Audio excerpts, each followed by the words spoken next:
So তোমাদের next topic যেটা আমরা পড়বো এখন সেটা হচ্ছে সিকোয়েন্সেস অ্যান্ড সামেশনস। এটা খুবই সহজ অ্যান্ড আই গেস 10-15 মিনিটের এতটুকু ভিডিওর মধ্যে আসলে তোমাদের সব কিছু কভার আপ হয়ে যাবে। এই পার্টটাতে এই পার্টটা থেকে তোমরা মিড মিড টার্মের প্রশ্ন পাবা। অ্যান্ড এই পার্টটা থেকে হচ্ছে তোমাদের জাস্ট প্যাটার্ন ফাইন্ডিংটাই আসলে দরকার। ওকে, আর কিছু পুরনো পরিচিত ফর্মুলা আছে যেগুলো তুমি ছোটবেলায় করে আসছো, ওই ফর্মুলাগুলো। ওকে, সো আমি সবগুলো এখানে র্যাপ আপ করে ফেলবো। So sequence and summations. Sequence হচ্ছে বেসিকলি একটা অর্ডার্ড লিস্টের, মানে সিকোয়েন্স হচ্ছে একটা অর্ডার্ড লিস্টকে রিপ্রেজেন্ট করার জন্য ইউজ করা হয়। সো বেসিক্যালি তোমার ধরো এই যে 1 2 3 5 8 এটাতে কোনো একটা প্যাটার্ন আছে, অথবা 1 3 9 27 81 এভাবে করে তোমরা প্যাটার্নটা খুঁজে বের করতে হবে। ওকে, তো যেমন কি এখানে প্যাটার্নটা দেখো, খুবই অবভিয়াস দেখা যাচ্ছে 1 3 9 27, এতটুকু দেখলেই মোটামুটি বোঝা যায় যে প্রত্যেকটা টার্ম হচ্ছে আগের সাথে কি যোগ হচ্ছে, বলতে পারবা? মানে আগের সাথে কিছু যোগ হচ্ছে নাকি গুণ হচ্ছে? স্কোয়ার না, না, হাই হাই হাই হাই, 9 দেখলে স্কোয়ার মনে হয় না। দেখো গুণ হচ্ছে, প্রত্যেকবার 3 গুণ হচ্ছে, এই যে 3 মাল্টিপ্লাই হচ্ছে। এক্স্যাক্টলি এক্স্যাক্টলি এই জিনিসটাই ফিগার আউট করতে হবে। ওকে, 1 এর সাথে 3 মাল্টিপ্লাইড হচ্ছে, 3 এর সাথে 9 মানে 3 এর সাথে 3 মাল্টিপ্লাই হয়ে 9, 9 এর সাথে 3 মাল্টিপ্লাই হয়ে 27। এই যে এভাবে করে প্রত্যেকবার যদি 3 মাল্টিপ্লাই হতে থাকে, 10টা 3 মাল্টিপ্লাইড হওয়া মানে 3 টু দি পাওয়ার 10। এভাবে করে n সংখ্যক 3 মাল্টিপ্লাইড হওয়া মানে 3 টু দি পাওয়ার n। এটার প্যাটার্ন কেউ বলতে পারবা? 1 2 3 5 8, যারা প্যাটার্ন হালকা পাতলা কাজ করছো তারাও ফিগার আউট, তারা দ্রুত ফিগার আউট করে ফেলতে পারার কথা। 1 + 2 এক্স্যাক্টলি 1 + 2 হচ্ছে 3, 2 + 3 হচ্ছে 5, 3 + 5 হচ্ছে 8। Very good. কেমনে বুঝে গেল এটা? আমি তো এক্সপেক্ট করিনি তোমরা এটা বুঝবা। যাক, ভেরি গুড, তোমাদের খুবই ভালো অবজারভেশন, তাহলে তোমাদের এই চ্যাপ্টারটা আরো সহজ হয়ে যাবে। সো দেখো, প্রথম তো হচ্ছে আমাদেরকে প্যাটার্নস বলে দিবে। ধরো হয়তো একদম সিম্পল এক্সাম্পল চিন্তা করো, দ্যাট একটা প্যাটার্ন বলে দিল, consider the sequence A N, যেখানে এ এন হচ্ছে 1/n, এ এন হচ্ছে 1/n। তাহলে এর সিকোয়েন্সটা বের করা কি কোনো ব্যাপার?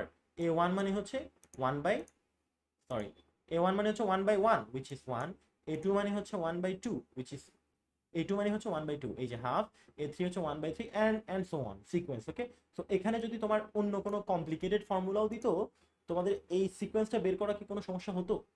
I don't think so. Just n এর ভ্যালু বসাবা, তাই না? এটা এটা অনেকে বুঝে না, মানে এটা আসলে আমি মেনে নিতে পারি না, বাট স্টিল এই এই ভিডিওর মধ্যে মেনশন করে দিচ্ছি যাতে পরে এটা নিয়ে প্রশ্ন না আসে। সেটা হচ্ছে অনেকে মানে এতটুকু থেকে এই জিনিসটা বের করে আনতে পারে না। তো তোমার ফর্মুলাটা যেমনই হোক, ওকে, ফর্মুলাটা যেমনই হোক, সিকোয়েন্স নিয়ে যদি আমরা কাজ করি, ধরো এ এন সমান 3 3n+1 এরকম কিছু একটা পাইলাম। তাহলে এখান থেকে এই যে এই এনটা হচ্ছে তার সাবস্ক্রিপ্ট, এটা বোঝায় দ্যাট কত নাম্বার টার্ম নিয়ে আমরা কথা বলতেছি।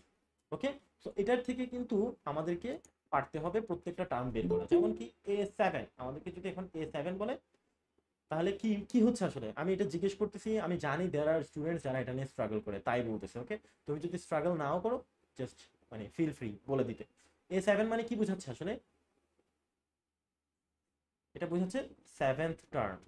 ওকে, সো আমাদেরকে ফর্মুলা দেওয়া আছে এ এন মানে হচ্ছে 3n+1, তাহলে এটার ভ্যালু কত হবে কিভাবে বের করবো? জাস্ট এই এন এর জায়গায় কত বসবে? 7টা বসবে, দ্যাটস ইট, আর কিছু না। 3 × 7 + 1, 3 × 7 = 22। ওকে, তো এই জিনিসটা আমি জানি বলা দরকার ছিল না, বাট কিছু স্টুডেন্টস এটাতে স্ট্রাগল করে, তাই বলে দিলাম।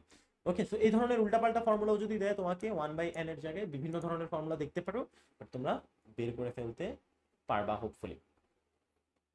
ওকে, সো তোমাদের যেটা আসলে আমাদের এই মিড টার্মের জন্য সবচেয়ে ইম্পর্টেন্ট দুইটা টাইপ হচ্ছে, একটা হচ্ছে অ্যারিথমেটিক প্রোগ্রেশন, আর একটা এটা হচ্ছে জিওমেট্রিক প্রোগ্রেশন।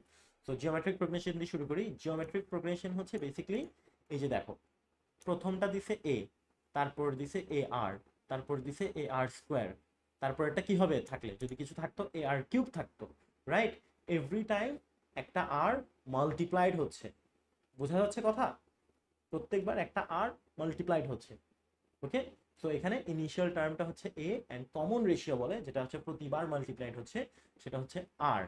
সো এটার কমন কিছু এক্সাম্পলস হতে পারে। আমার প্রথমটা হচ্ছে এই যে আমরা যেটা শুরুতে দেখছি 1 3 9 27 81 অ্যান্ড সো অন। এটাতে আমাদের প্রথম টার্মটা হচ্ছে 1, তারপর 1 এর সাথে একটা 3 মাল্টিপ্লাইড হয়েছে, তারপর 1 এর সাথে একটা 3 স্কোয়ার মাল্টিপ্লাইড হয়েছে, তারপর 1 এর সাথে একটা 3 কিউব মাল্টিপ্লাইড হয়েছে, অ্যান্ড সো অন। রাইট? সবাই কি প্যাটার্নটা বুঝতে পারতেছি না আমরা? ওকে, সো এই ধরনের প্যাটার্নস তোমরা মানে প্রায় সময় দেখবা। জিওমেট্রিক প্রোগ্রেশন এটাকেই বলে যখন একটা কমন মাল্টিপ্লাইং একটা রেশিও থাকে। ওকে, তো দেখে তো মনে হচ্ছে জিনিসটা অবভিয়াস, মাঝে মাঝে কিন্তু জিনিসটা আবার অবভিয়াস না। যেমন এই এই জিনিসটা দেখো, 1 -1 1 -1 1 -1, এটা কিন্তু একটা জিওমেট্রিক প্রোগ্রেশন। অনেকে অনেকে বলেছে না স্যার এটাকে একবার 1 কে -1 করতে স্যার, একবার negative positive negative positive, but এটা অ্যাকচুয়ালি বেসিক্যালি একটা জিওমেট্রিক প্রোগ্রেশন। এখানে কমন রেশিওটা কত? স্যার -1। -1, এক্স্যাক্টলি। এটা হচ্ছে আসলে প্রতিবার আগের টার্মের সাথে একটা করে -1 গুণ হচ্ছে। তো জিনিসটা আসলে মানে 1 হওয়ার কারণে মানে এই কমন রেশিওটা -1 হওয়ার কারণে আসলে বারবার জিনিসটা পজিটিভ নেগেটিভে টগল করতেছে। বাট অ্যাকচুয়ালি এখানে শুরুতে 1 ছিল, তারপর একটা -1 গুণ হয়েছে, তারপর আরেকটা -1 গুণ হয়েছে, মানে এখানে আসলে দুইটা -1 গুণ হওয়ার কারণে সে আবার 1 হয়ে গেছে, তারপর আরেকটা -1 গুণ হওয়ার কারণে আবার -1 হয়ে গেছে। ওকে, তো এরকম এই টার্মটা দেখো 2 তারপর 10, মানে হচ্ছে 5 গুণ হয়েছে, আবার 5 গুণ হয়েছে। ওকে, রাইট। এখানে কমন রেশিওটা কত?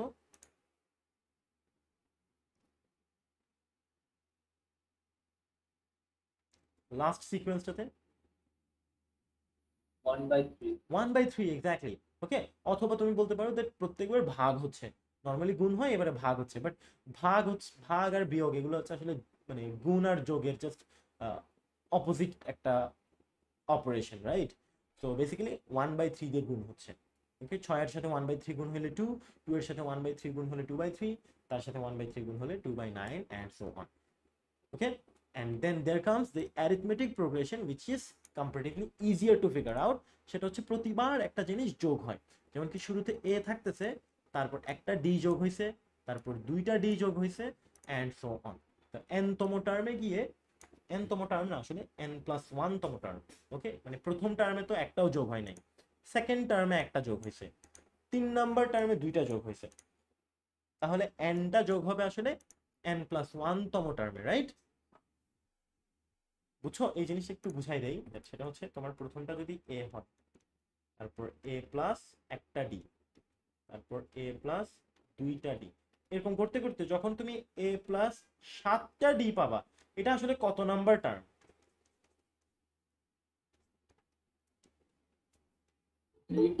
8th টার্ম, এটা কিন্তু 8th টার্ম। ওকে, তো এই জন্য আমরা বলি a plus n into d, এটা হচ্ছে আসলে n+1th টার্ম। বুঝাইতে পারছি?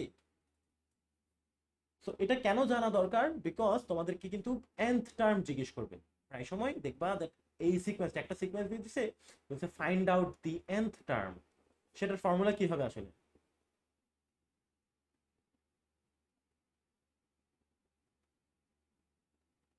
a দিয়ে তো শুরু হবে, তারপর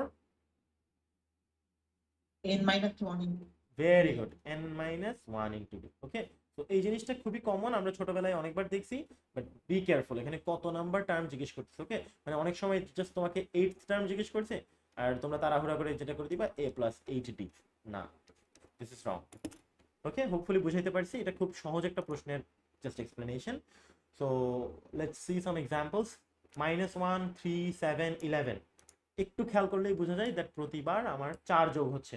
-1 এর সাথে 4 যোগ হয়েছে, 3 এর সাথে 4 যোগ হয়েছে, এখানে প্রতিবার আমার 3 সাবট্রাক্ট হচ্ছে বা -3 যোগ হচ্ছে। ওকে, সো এখানে দেখো টার্মগুলো লিখে দিছি, এই যে এসএন হচ্ছে -1 এর সাথে 4n, মানে স্টাইলটা প্যাটার্নটা কেমন হচ্ছে। ওকে, যে কোনো একটা টার্ম সেটা কেমন হচ্ছে, প্রত্যেকবার 4 করে বিয়োগ হচ্ছে, এই যে এনডি এটা যেটা আছে এটাকেই লিখতেছে, এই যে a এর জায়গায় -1 এভাবে করে লিখছে। ওকে, সো এই জিনিসটাকে আসলে S0 বলে, দ্যাট একবারও যখন যোগ হয় নাই, বাট আমরা যদি সিরিয়ালি টার্মিং করি দ্যাট nth টার্ম, তখন কিন্তু আমরা ফার্স্ট থেকে শুরু করি, ফার্স্ট টার্ম সেকেন্ড টার্ম এভাবে করে বলি, রাইট? তো বলার ব্যাপার আর কি বেসিক্যালি। কিন্তু ওরা যখন সিকোয়েন্সে এই যে আন্ডারস্কোর দিয়ে একটা মানে সরি সাবস্ক্রিপ্ট দিয়ে যখন নাম্বারিং করতেছে, তখন কিন্তু তারা নাম্বারিংটাই শুরু করে S0 থেকে, যেমন এখানে T0 T1 T3 এভাবে করে S0 S1 এভাবে করে টার্মে নাম্বারিংটা করি। বুঝছো? তো এখানে কিন্তু কেয়ারফুল থাকতে হয়। এই যে প্রায় সময় আমরা A1 A2 থাকলেও আমরা কিন্তু মানে বেসিক্যালি নাম্বারিংটা কত থেকে শুরু করতেছি সেটার উপর কিন্তু আমাদের কত নাম্বার টার্ম কি হবে সেটা ডিপেন্ড করতেছে। ওকে, সো বেসিক্যালি এই জিনিসপত্রগুলোর উপরই তোমাদের প্রশ্ন আসবে ছোটখাটো। আরেকটা জিনিস আছে, বাট সিকোয়েন্স থেকে হচ্ছে শুধুমাত্র এতটুকুই। সিকোয়েন্সে ফার্স্ট অফ অল হচ্ছে টার্ম মানে প্যাটার্ন রিকগনাইজ করা, একটা উইয়ার্ড যদি তোমাদেরকে রিলেশন দিয়েও দেয় তাহলেও তোমরা টার্ম বের করতে পারবা।